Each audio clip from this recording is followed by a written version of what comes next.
বছর পর পরে দেখা যায় উপজেলায় পোস্টগুলো ফাঁকা আছে এবং ফাঁকা থাকার কারণে প্রান্তিক পর্যায়ের মানুষজন কিন্তু উপজেলাতে যে সেই স্বাস্থ্যসেবাটা আসলে পাচ্ছে না, বঞ্চিত হচ্ছে। তো এই বিশেষ বিসিএস যে পদ্ধতি বা চিকিৎসক নিয়োগের যে এই সংকটের কাটানোর যে পদ্ধতি, এটা আসলে চলমান থাকা উচিত আমি মনে করি। আসলে খুব অল্প সময় পর পরই আসলে এই বিসিএস গুলো আয়োজন করে উপজেলায় সংকট ইয়ে করা যায় আর কি, নিরাময় করা যায়।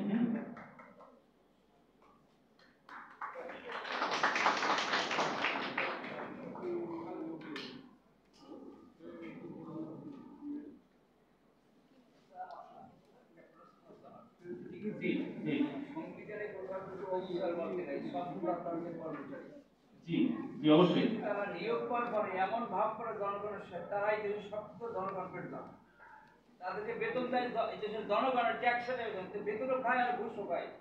টাকা ছাড়া ডাক্তার কি রুগী দেখে? বলেন ডাক্তার রুগী দেখে? ডাক্তার সেবা আছে? এটা তো আসলে অন্য ইস্যু, এগুলো নিয়ে আসলে আমরা